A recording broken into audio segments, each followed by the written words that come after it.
For today's video guys, magluluto tayo ng sinaunang minudong matanda. Ayan, tara samahan nyo ako guys. Hiwain na natin yung karne dito. Ayan, nakita nyo naman. By size yung hiwa natin dyan guys para pantay ang luto niya. Ayan, so lalagyan na natin siya ng timpla pang marinate niya. Ang toyo at kalamansi.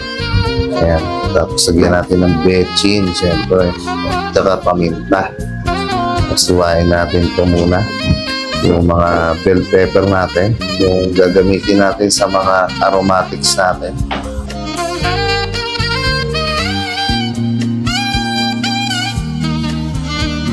Haluin natin yung minarinate natin. Ilagyan na rin nga pala natin ng bell pepper yan dyan guys.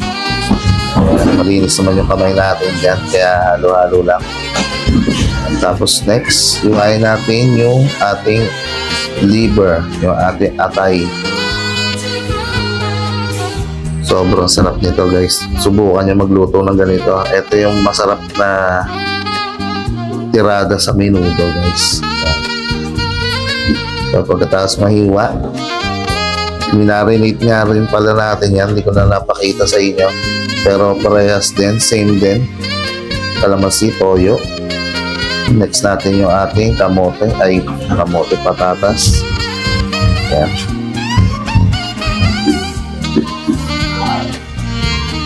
Tapos ang ating aromatics na sibuyas na pabida-bida. Yan.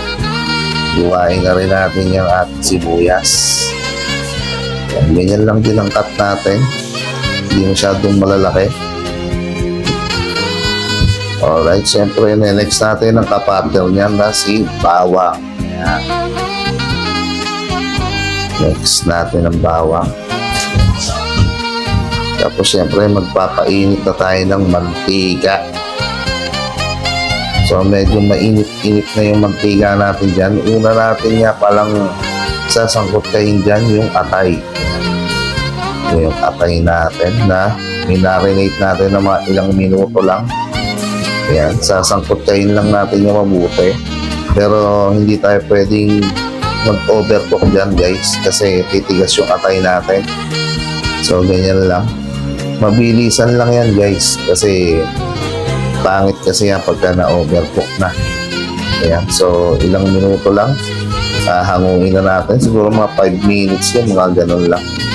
Mawala lang yung pinaka-ano niya. Kasi lulutuin pa naman natin yan mamaya.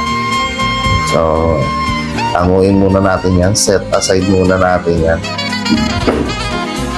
So, syempre, next natin yung ating mga aromatics. Yan, bawang sibuyas. Gigisayin natin yan.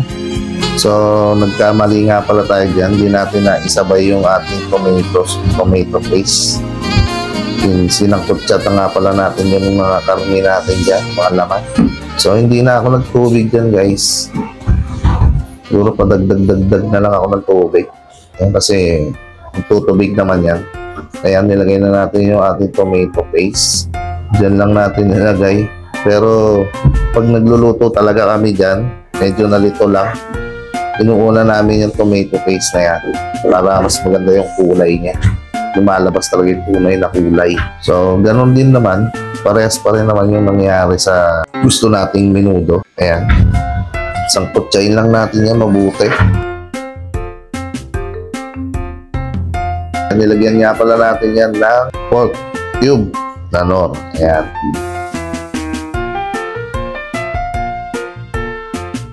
So, takpan lang natin. Tapos, kalipas ng ilang minuto, kumulo na.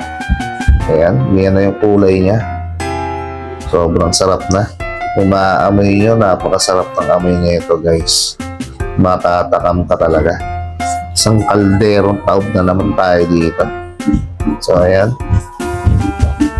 Alright, medyo okay na. Lalagay na natin yung patatas natin. So hintayin lang natin yan lumambot dyan. Haluin lang natin para lumubog yung mga patatas natin, kasi patatas natin dyan hindi nga pala natin yan pinrito. Kumbaga dyan na natin siya palalambutin. Alright, next natin yung ating atay. Ayan. Yan yung atay natin na medyo half cook lang. Yan. Sangkutsayin natin ulit yan para maluto na yung atay na yan. So, mabilis lang din naman yan, yung atay na yan. Tuin lang. Tapos, next natin yung bell pepper natin. Yan.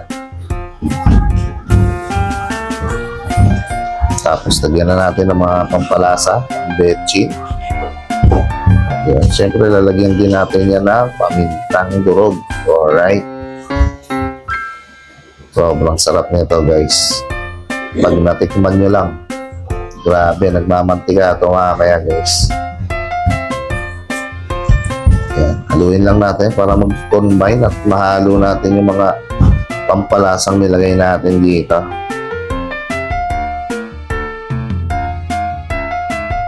Halo lang para kumalat yung pampalasa. So, muntik pa nga tumambak dito yung ulam natin. Nakita nyo naman. Grabe, takpan muna natin. Makalipas ang ilang minuto, ayan na.